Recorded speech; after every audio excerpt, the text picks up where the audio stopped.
It's a long, tough road to Tokyo. It's longer to go to Tokyo than it is to Berlin, in every sense of the word. The defeat of Germany will not mean the end of the war against Japan.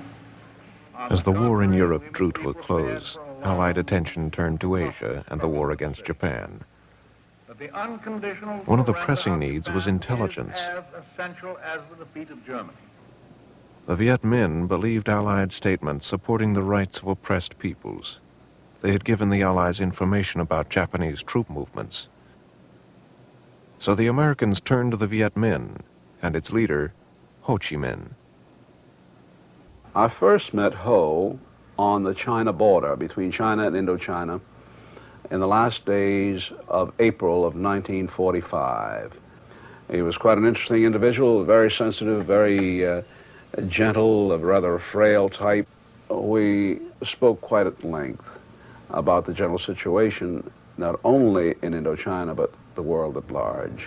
We knew he was a communist, but we also felt, as they did, and the way anybody who has met Ho Chi Minh, that I've ever talked with, had the same feeling, he was first a nationalist and second a communist. That is, he was interested in getting the independence of his people, and then he thought probably the best thing for them was the communist type of government. But he was a nationalist first and foremost. The Viet Minh agreed to help the Allies. Major Patty sent a training group, the Deer Mission, into the northern mountains.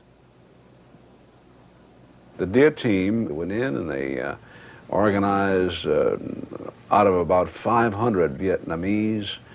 We selected, with the help of General Giap, selected 200. We spent the next 4 weeks training these young men into the art of using automatic weapons, demolition equipment, and the infiltrating and exfiltrating into various dangerous areas. There, for the first time, we saw what kind of troops the Viet Minh were.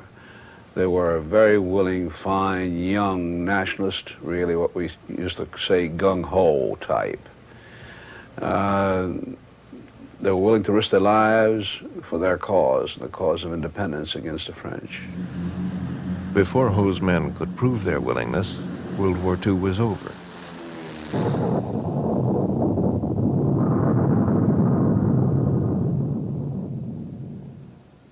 The sudden Japanese collapse took many in French Indochina by surprise, but the Viet Minh were ready for what they called the August Revolution.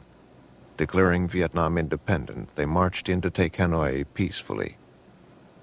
Ho Chi Minh formed a government in Hanoi, carefully mixing in members of other nationalist groups.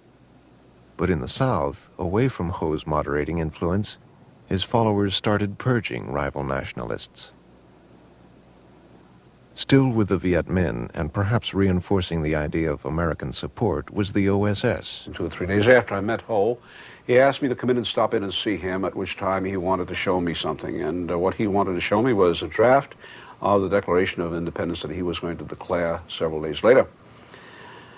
Of course, it was in Vietnamese and I couldn't read it, and when it was interpreted to me, I was quite taken aback to hear the words of the American Declaration of Independence. Words about liberty and life and the pursuit of happiness, etc. I just couldn't believe my own ears.